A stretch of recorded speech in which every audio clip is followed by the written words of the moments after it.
Thomas Hobbes foi um importante filósofo do século XVII. Ele sacramentou a necessidade de existir um Estado para a boa convivência humana. Segundo seu livro, O Leviatã, o homem, se deixado por sua conta própria, tenderia à guerra completa, pois não há limites para ambição e violência humanas. Ocorreria o que ele chamou de estado de natureza, em que todos brigariam contra todos e ninguém teria paz. Por isso mesmo deve haver um governo, segundo ele. Os homens devem ceder parte da sua liberdade para o governo em troca da garantia de que não sofreriam violência. Mas há uma falha básica aí. Se o estado de natureza ocorre porque o homem é intrinsecamente ruim e o governo é formado por homens, evidentemente que o governo é incapaz de promover a segurança. Ao invés de promover a paz, ele vai promover a própria riqueza. Como uma falha lógica tão básica se tornou lugar comum em cursos de direito, filosofia, sociologia e até no imaginário popular. Por outro lado, qual a forma alternativa para manter a lei e a ordem sem um Estado?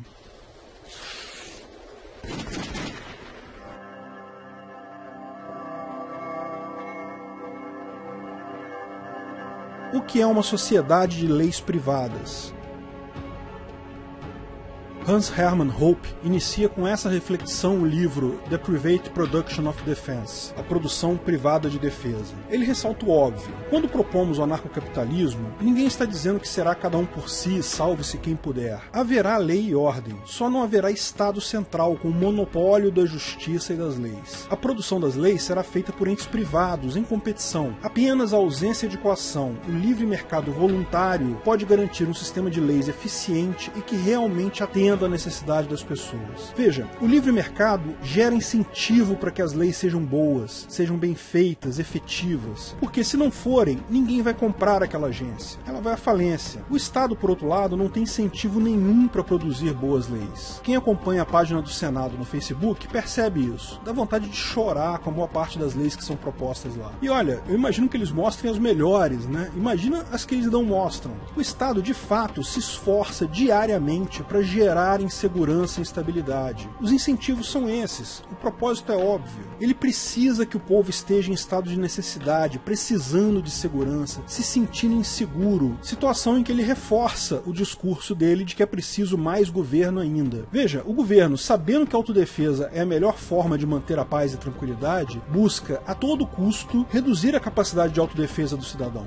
justamente para reafirmar o quanto esse é vulnerável e se apresentar como solução. O governo espera que ocorram mais crimes, que mais pessoas morram, porque isso justifica a própria existência do Estado e ainda gera uma desculpa para ele cobrar mais impostos. Além disso, um crime tem um custo relativamente baixo para o Estado. Não há um contrato de segurança entre o Estado e os cidadãos. O Estado diz que vai prestar segurança, mas não diz como, não se compromete a nada, não tem nenhum padrão ou limite mensurável. Veja, qualquer contrato que preveja um serviço, se o contratado não prestou o serviço, você tem direito de ressarcimento, indenização. Sofreu um crime, o Estado deveria não te cobrar mais impostos e cobrir os prejuízos do seu crime. Mas não é isso que vai acontecer. O Estado vai cobrar os seus impostos independente de qualquer coisa, com o uso de violência se necessário, chamando até você de criminoso, de sonegador. O Estado é notoriamente ineficiente porque os agentes não recebem conforme a sua produtividade. Por que você vai trabalhar se você é pago do mesmo jeito se você não fizer nada? Na verdade, o incentivo funciona ao contrário. Os policiais têm interesse em manter uma taxa de crimes alta porque isso justifica pedidos de aumento de orçamento. O governo não vai alocar mais recursos em um batalhão que tem baixa criminalidade. Ele vai direcionar o recurso para batalhão com alta criminalidade. É melhor para o policial manter uma taxa de crimes alta na sua região para justificar na hora de disputar o orçamento. Outro ponto, vítimas de crimes não são indenizadas pelo Estado. De fato, o governo insulta as vítimas, as forçando a pagar pela prisão dos criminosos, via impostos. A polícia não tem interesse em esclarecer crimes e recuperar bens roubados justamente porque não é obrigada a indenizar. Não tem responsabilidade absolutamente nenhuma. O policial prefere ficar no café multando carros estacionados ilegalmente do que enfrentar criminosos perigosos, é óbvio. Não há nenhum incentivo para efetivamente prevenir crimes ou para resolver os crimes. Na verdade, essa ideia do Estado como provedor de segurança não faz qualquer sentido. O Thomas Hobbes, vamos combinar, ele foi um mero puxa-saco do rei Charles II da Inglaterra. Deixa eu te dar uma visão desse contexto. A monarquia na Inglaterra é uma das monarquias mais antigas que existem. A rainha Elizabeth II, ela é descendente do rei Alfred, que foi o primeiro que unificou unificou a Inglaterra lá no século X. Mas essa história é cheia de reviravoltas, briga entre irmãos, sobrinho brigando com tio, venenos, assassinatos. Metade das histórias de ficção que lemos hoje pode ser ligado a eventos entre monarcas ingleses em algum ponto aí do caminho. Mas existe um ponto que pouca gente conhece. 100 anos antes da Revolução Francesa, houve uma revolução na Inglaterra, uma guerra civil que iniciou em 1642 e terminou em 1649, com o rei Charles I condenado à morte e decapitado. A revolução contra Charles I não foi popular. Foram donos de terra e líderes de partidos que se revoltaram contra os impostos escorchantes do rei Charles I e ganharam a parada. Da mesma forma que a Revolução Francesa, 100 anos depois, essa também não deu muito certo. Assumiu um tal de Oliver Cromwell, que criou o protetorado hereditário que ele comandava. É o período chamado como Interregnum. Tanto que esse protetorado só não tinha o nome de monarquia, todo o resto era parecido. Tanto que quando ele faleceu, o filho dele, Richard Cromwell, iria assumir. Mas até o pessoal que apoiou inicialmente o Oliver Cromwell, agora queria a volta da monarquia. Dentre esse povo que queria a volta da monarquia estava o Thomas Hobbes. E Hobbes teve uma sacada. Ele entendeu por que havia revolta contra o governo. Ele percebeu que o papo que rolava até então, que o rei se justificava por ser ungido por Deus, que o rei era o representante de Deus na Terra, não estava colando mais. O Hobbes era amigo pessoal do Charles II,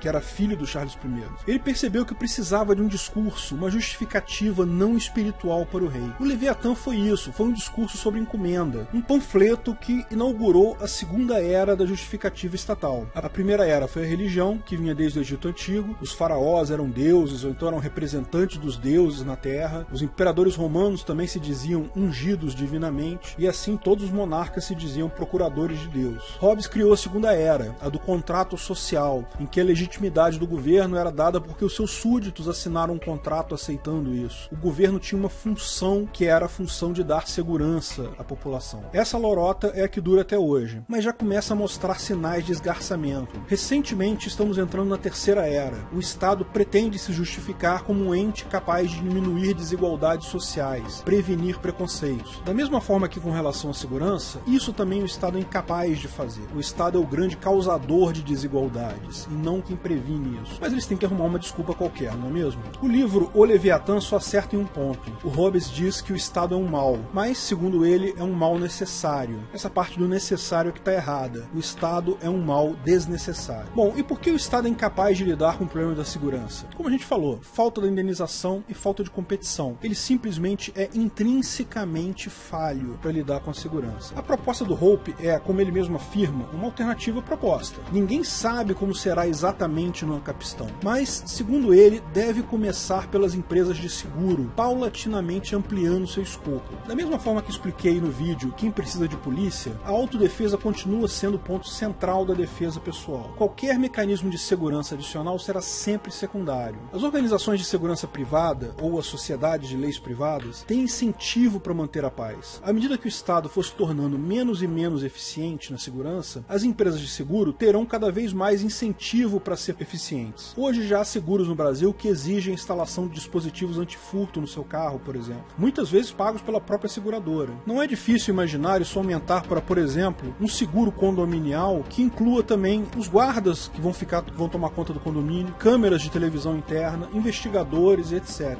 Mas a revolução real, segundo Hope, será quando as empresas definirem as suas próprias leis privadas em contrato. Esse, por sua vez, é um contrato explícito, é um contrato em que você contrata aquela empresa para fazer a sua segurança. A base legal do Ancapistão será sempre ética, será o PNA. Mas se você, por exemplo, é contra o aborto, pode contratar uma empresa de segurança que prometa punir isso como um crime. Se você é a favor do direito da mulher decidir, pode optar por uma outra empresa que privilegie o direito de propriedade da mulher. Se você quer que criminosos vão para a cadeia, você pode optar por uma agência de segurança, mais cara provavelmente, que tenha isso nas suas leis. Se você aceita que as penas dos criminosos sejam exclusivamente financeiras, certamente haverá agências de segurança mais baratas. Cada pessoa subscreve a agência de segurança do seu interesse. Judeus podem escolher uma agência de segurança kosher, por exemplo. Católicos podem querer uma agência de segurança com a lei canônica. Muçulmanos não querem tanto a Sharia, não tem nada que impeça haver uma agência de segurança que aplique a Sharia. Uma vez escolhida a sua agência de segurança, você assina um contrato formal se responsabilizando pelos crimes descritos na lei daquela agência. E como essas agências disputam o mesmo território, não há monopólio, o mercado garante que não haverá nenhuma que seria irrazoável ou absurda. E lógico, você pode boicotar pessoas conforme a agência. O cara subscreve uma agência que não tem leis, você pode optar por não fazer negócio com ele. Você pode criar uma loja que só vende para pessoas da agência XYZ. É seu direito. O mercado vai regular automaticamente o que são boas leis e o que não são boas leis. As ruins vão à falência rápido e as boas vão crescer. E você deve estar se perguntando, se as agências funcionam na mesma área, se a minha agência é contra o aborto, mas a agência da minha namorada permite o aborto, ela engravida e aborta, como fica? Bom, é simples. Você aciona a sua agência reportando o crime, a sua agência vai concordar, né? A lei dela define isso como um crime e vai entrar em contato com a agência da sua namorada buscando a punição dela. Vamos dar um passo atrás. Se ao invés do aborto, sua namorada tivesse roubado a sua televisão, algo que é crime em ambas as agências. Se for algo que ambas as agências consideram como crime, a coisa será resolvida mais facilmente. Ainda será necessário um devido processo legal, um juiz para julgar as evidências, mas a lei está posta, a lei é definida. Caso as agências discordem sobre qual lei aplicar, evidentemente há um conflito aí. No caso do aborto e no caso de outros crimes que as agências não concordem sobre qual lei aplicar, é evidente que há um conflito que não pode ser resolvido pelas agências apenas. É necessário um tribunal privado, um árbitro externo. Mas como o tribunal vai decidir com duas leis distintas? Olha, isso é a coisa mais comum do mundo, mais normal do mundo. Ele vai usar o PNA e a jurisprudência do próprio tribunal. Mesmo hoje em dia, em direito internacional, o tempo todo, juízes tomam decisões considerando leis múltiplas. As agências buscam um tribunal privado para apresentar suas acusações e defesas. O contrato com sua agência certamente inclui uma cláusula que você se responsabiliza caso você cometa aquele crime. Então, se o tribunal condenar a sua namorada, ela vai sofrer as penas estipuladas por isso. E lógico, isso funcionaria também se a pessoa que roubou a sua televisão não tiver nenhuma agência. A sua agência de segurança não pode simplesmente ir lá na casa do cara com armas e retirar a sua televisão. Não funciona assim. O devido processo legal é muito importante. O PNA autoriza uma defesa contra uma ameaça ou violência presente, mas a autotutela não. Você foi roubado e tenta fazer justiça com a própria mão, tenta recuperar o produto do roubo, isso é um absurdo, porque você pode estar errado, aquela pessoa pode não ser quem roubou a sua televisão. O devido processo legal é muito importante, funciona perfeitamente sem o Estado. Você tem um vídeo chamado Uma Sociedade Sem Estado, é uma palestra do Hans Hermann Hoppe em que ele explica isso com detalhes. Essa palestra ela é em inglês, mas ela tem as legendas em português. Eu vou deixar o link na descrição do meu vídeo, assim se você quiser pegar mais informações, pode ver lá. Nesse cenário, veja que interessante, o Estado atual podia até continuar existindo, só que teria que disputar mercado com dezenas de outras agências. Você é nacionalista, gosta de dizer que é brasileiro, bate no peito e grita Brasil, aceita pagar a fortuna de impostos que essa agência Brasil cobra para seguir essas leis idiotas dessa agência Brasil? Ok, pode fazer isso. Por favor, só não obrigue todos nós a tomar essa mesma decisão sem sentido. Se você gostou do vídeo, não esqueça de curtir e compartilhar. Clique no logo do canal para assinar e ser avisado de novos vídeos. Quer saber mais sobre o assunto? Veja um desses vídeos que selecionamos para você. Se quiser contribuir com o canal, ajudar na divulgação do anarcocapitalismo, veja na descrição do vídeo de que formas você pode fazer isso.